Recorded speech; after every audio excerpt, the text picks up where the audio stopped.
What is something that is actually more traumatizing than people realize? I said I love you to my boyfriend like normal, and he didn't say a word back to me. I thought this was a little bit weird.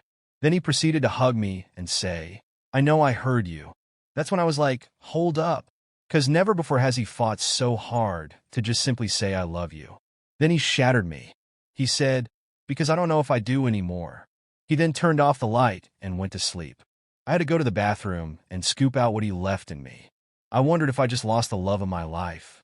Never before did he make any mention of not loving me or not being attracted to me in the slightest. I couldn't make up my mind. Was it me he didn't like? How can a person just suddenly switch up like that?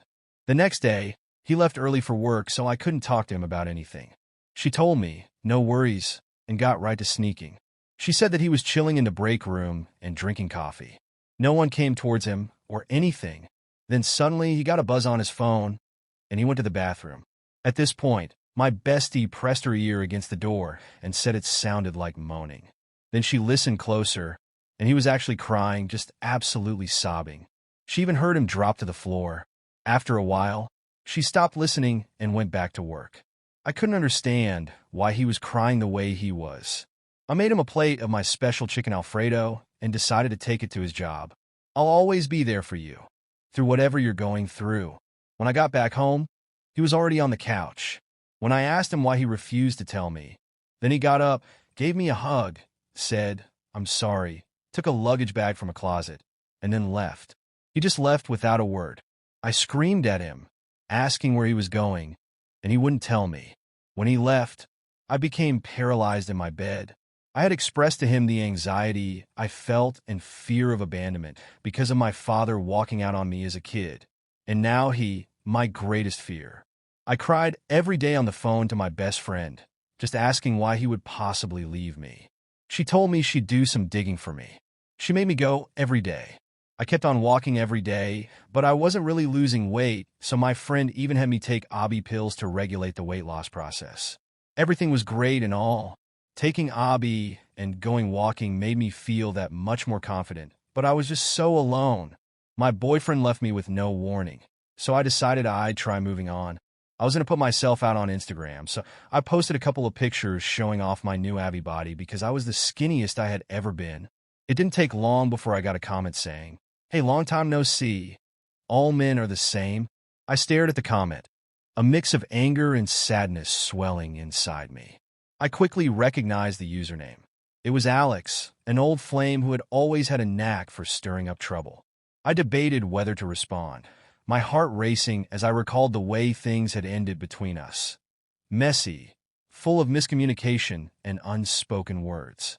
Instead, I took a deep breath and decided to ignore him. I had enough on my plate without dredging up old relationships.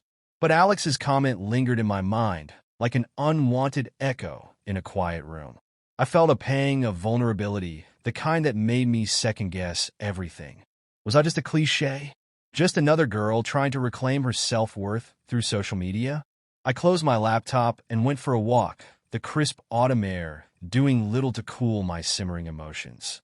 As I walked, I couldn't help but think about my boyfriend. No, my ex-boyfriend now.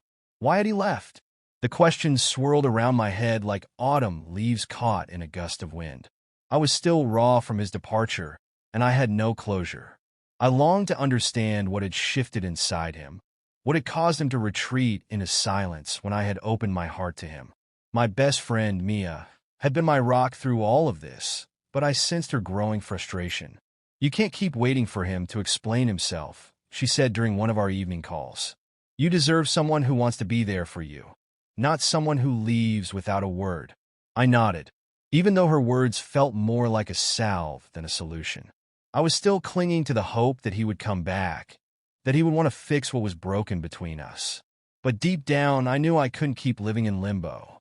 A few weeks passed, and the days began to blend together. My routine consisted of workouts, trying to maintain my newfound confidence, and scrolling through social media, where I documented every step of my journey. But the thrill of transformation felt hollow without someone to share it with. Even when the compliments rolled in, they didn't fill the void he had left. Then, one night, after a particularly grueling day at work, I received a message from an unknown number. My heart raced as I opened it, half expecting it to be him. But it was just a notification from a group chat for a yoga class I had signed up for weeks ago. I sighed, a wave of disappointment washing over me. Just as I was about to toss my phone aside, another message came through. This one was from a familiar name, Mia. You need to get out of your head. I'm dragging you to this yoga class tomorrow. No excuses. The next day, I reluctantly agreed to go. The studio was bright and welcoming, filled with warm scents and soft music. As I settled onto my mat, I felt the energy of the room, the collective sighs and stretches, a community of people striving for peace. During the class, I found solace in the movements, letting the rhythm of my breath guide me. I closed my eyes and let go of my worries, surrendering to the moment. For the first time in weeks, I felt a flicker of hope. After class, while chatting with a few fellow participants, I spotted a tall figure leaning against the wall. My heart skipped a beat.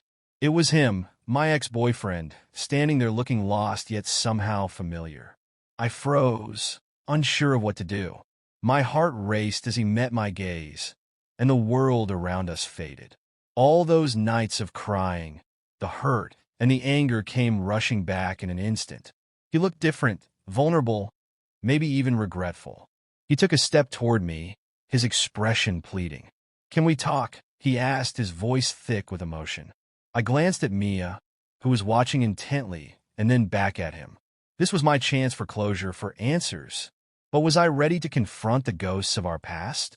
Taking a deep breath, I nodded. "Yeah, I think we need to." As we stepped outside, the chill of the evening air wrapped around us, and I braced myself for whatever came next. This was it, the moment that could either heal us or break me further. And I wasn't sure which one I was hoping for.